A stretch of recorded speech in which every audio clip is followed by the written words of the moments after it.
আসসালামু আলাইকুম। আসলে কি, হাদি ভাইকে আমরা কখনো আগে চিনি নাই। উনি মারা যাওয়ার গুলি খাওয়ার পরে আমরা চিনতে পারছি।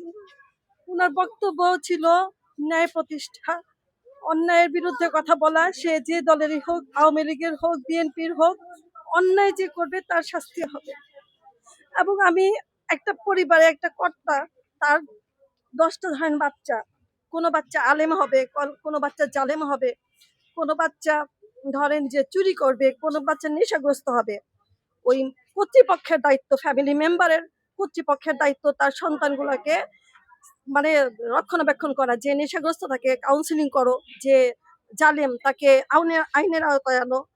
এখন আমাদের কর্তাকে ডক্টর ইউনূস, এখন উনার আন্ডারে যতজন এমপি মন্ত্রী যতজন আমরা আছে, এখন আমাদের আমাদের দাবি যেটা, সেটা হচ্ছে বিএনপি বলেন, জামাত বলেন, প্রত্যেকটা মানুষ যদি স্ট্রংলি বলতো যে আগে হাদির বিচারটা করা হোক, কিন্তু কোন দল এভাবে বলতে পারছে না। সবাই শুধু জি হাদি কিন্তু একত্রিত হয়ে একেবারে রাজপথে ছিল, কিন্তু এখন কিন্তু অনেকেই বলছে যে হাদি সে ভিডিও ফুটেজ গুলো নেই। এই বিষয়টা কি অনেক দুঃখজনক না, যে একটা মানুষ রাজপথে ছিল, তার ভিডিও গুলো দেখে এখন প্রমাণ করতে হবে যে হাদি রাজপথে ছিল। এখন আমি ওই ব্যাপারে কোনো কথা বলতে চাই না। আসলে আমরা শুধু চাই হাদির বিচারটা হোক, হাদির যে হত্যাকারী তার বিচারটা হোক। শুটার যে ফয়সাল বা যারা নাকি এটার পারমিশন দিছে, যারা নাকি শুটার ফয়সালকে জামাত পালিয়ে যেতে সাহায্য করেছে, বা কি বলে ওই যে সে তো জেলখানায় ছিল, তাকে তো জামানতে বের করছে। তো এই ধরনের আসামিরা বের হয় কিভাবে, আমি তো এটা বুঝতে পারি না। এখানে আইনের কিছু দুর্বলতা আছে। আমরা সবগুলার বিচার চাই, সবগুলা মানুষের বিচার চাই, শুধু ফয়সালের না। যারা যারা পারমিশন দিছে, যারা যারা এই ওরে শেল্টার দিছে, সবগুলার পারমিশন চাই। ছোট সন্তানকে কি নিয়ে আপনি কাছে কিছু জানতে চান? আমি কি বলবো, ছোট্ট একটা সন্তান, এখন আমি এখন একটু আগে দোয়া করছি আল্লাহর কাছে যে আল্লাহ হাদি ভাইয়ের হত্যাকারীর বিচার করে দাও আল্লাহ। আমাদের বাংলাদেশে আর এমন আরেকটা মৃত্যু চাই না। আর এই একজন স্পেশাল, উনি উনি হচ্ছেন প্রফেশনাল কিলার।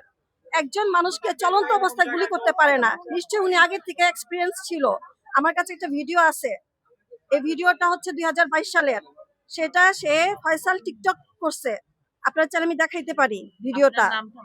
আমার নাম রুবিনা আক্তার। আমার আবার সমস্যা হবে, সমস্যা হলে কি হয়েছে হোক, আমি ওইটা সেভ করে রাখছিলাম। ওইটা যে 2026 আসলে ভাগ্যর ব্যাপার। আমি আসলে হাদি ভাইয়ের কবরটা জিয়ারত করার জন্য আসছি আমার পরিবার সাথে নিয়ে। আপনি কি এসেছে পরিবার থেকে? আমার পরিবার থেকে আমার ওয়াইফ আসছে, আমার মেয়ে আসছে, আমার শালা আসছে, আমার শাশুড়ি আসছে, আমার খালা শ্বশুর আসছে। আমরা এবার পুরো পরিবার নিয়ে আসছি। প্রবাসী থাকতে, জি আমি প্রবাসী থেকে। কি আপনি আমাদের এই যে হাদি যে কণ্ঠস্বর, যে ইনসাফের জন্য যে লড়াই, যে কথাগুলো, ওগুলো কি আপনি বসে শুনতেন প্রবাসে? আমি হাদি ভাইয়ের প্রায় ভিডিও আমি সবসময় দেখতাম। হাদি ভাইয়ের ভিডিও দেখে প্রায় সময় চোখের পানি জড়াতাম। আসলে আমি ভাগ্য নাই আমার আসলে হাদি ভাইয়ের লাশটাকে নামানোর জন্য। আমি একজন মাদ্রাসার ছাত্র, আমি ব্রাহ্মণবাড়িয়া জামিয়া ইউনিভার্সিটি থেকে আমি একজন, কি বলবো আসলে বলার কোনো ভাষা নাই। বাংলাদেশের মানুষ আমরা এত নিষ্ঠুর হয়ে গেলাম যে এক হাদি ভাইকে আমরা হারাই চুপচাপ নিয়ে আমরা নির্বাচন নিয়ে আমরা ব্যস্ত হয়ে পড়েছি। আজ কিছু নির্বাচন আমার হাদি ভাইয়ের বিচারটা এই পর্যন্ত আমরা পেলাম না দুনিয়ার মধ্যে। আমরা যদি বিচারটা না দিয়ে যাইতে পারি, তাহলে এবার মনে হয় না আমাদের যে মনে কোনো একটা সান্ত্বনা আসবে, বা আমাদের যে মরে গিয়ে আমরা সান্ত্বনা পাবো।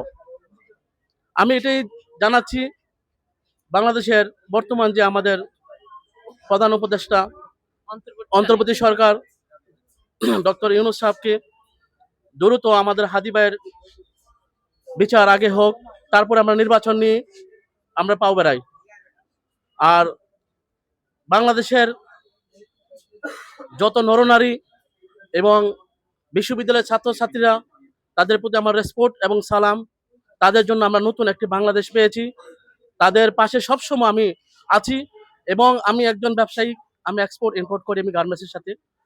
কি বলবো, মাঝে মাঝে আমার এমন মন থেকে এমন প্রেরণা জায়গা পেলে যে আমার অর্থায়নকে যদি তাদের পাশে দাঁড়াতে পারতাম, তাহলে আমি ভাগ্যবান মনে করতাম।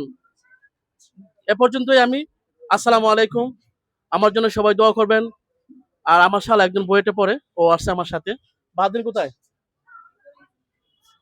আমরা তাহলে আচ্ছা, সবাই হাদির জন্য জি, আল্লাহ দোয়া এবং হাফেজ। আমরা চাই আমি ইনসাফের হাদির জন্য বাংলাদেশ দোয়া হোক। করব, আপনারা আমার সাথে দোয়া শামিল হতে পারেন। আমার নাম হাসনা আক্তার। কি আমি বলেছেন? আমি বলছি এখন আমার মৃত্যু করে আমার দুইটা সন্তান নিয়ে আসছে, আমার হাজবেন্ড নিয়ে আসছে। এখন যদি বলে যে হাতির মৃত্যুর খুঁড়িবা, আমরা 4 জনে 3 জন দাঁড়ায় যাবো। আমার একটা ছেলে আছে, তাও আমি নিয়ে আসবো। যে হাতির মৃত্যু ছাড়া আমার একটা সন্তান মারা গেছে, আমার এত কষ্ট হয় না। আমি 15 দিনে ভুলে গেছি, কিন্তু হাতির মৃত্যুর আমি এখনো বলতে পারি না। আমি কেরানীগঞ্জ থেকে প্রতি সপ্তাহে সপ্তাহে এখানে আসি। ওর শুধু তাহাজ্জুদ পড়তে উঠি, নামাজ পড়তে উঠি, ওর চেহারা সামনে বাসে উঠে। কি মানুষ, ওর কথা শুনলি মনে অন্তর কাঁপা উঠে। এরকম হাদি আর জন্ম নিবে না। ডক্টর ইউনূস বৃদ্ধ হয়ে গেছে, উনি একটা নোবেল বিজয়ী মানুষ, কিন্তু ওনার কাছে একটা অনুরোধ, উনি যেন অন্তত হাদি হত্যার বিচারটা করে, আর যাই না করুক। কিন্তু হাদির একটা সন্তান, তার সন্তানের কথা ভাবলে তো অন্তরটা কাঁপা যায়। একটা বাচ্চা 1 ঘন্টা রেখে দূরে থাকতে পারি না। তার বাবা ডাক শোনার আগে তার দুনিয়া থেকে তার ইয়ে করে দিয়েছে আল্লাহ। আজকে একটাই আপনার মাধ্যমে জানাতে সরকারের কাছে অনুরোধ, নাম বলো, মারলে কি হবে? হাতি মারলে কি হবে? হাদির বিচার চাই। আমরা হাতি বিচার চাই সরকারের কাছে। 2022 সালের ভিডিও। আপনি সরকারের কাছে, আমরা কি একটু জোরে বলবো এই কথাটা, এদিকে তাকিয়ে বলি? বলো, জোরে বলো। আমরা যে হাতি ভাইয়ার যে সরকারের কাছে বিচার চাই। হাদি ভাইয়ের হত্যার বিচার চাই, আমরা ইনসাফের বাংলাদেশ চাই। জি বলো। জি। জি, তোমার নামটা কি? আমার নাম হাওয়া। হাওয়া, আপনি কোথা থেকে এসেছেন? পারুল ভাইয়ার থেকে, বাহ, না ব্রাহ্মণ- ঢাকা থেকে, ব্রাহ্মণবাড়িয়া থেকে। পারুল কার ভাইয়ার সাথে থেকে। এসেছেন? জি, আমার বাবার সাথে। হাদি ভাইয়ের বিচার হলে কি হবে, কি লাভ হবে? বলো, আমাদের দেশটা শান্তি হবে। আমাদের দেশটা শান্তি হবে, আর কোনো হত্যা হবে না আমাদের বাংলাদেশে। আর আমাদের বাংলাদেশ আর কোনো হত্যা হবে না। আচ্ছা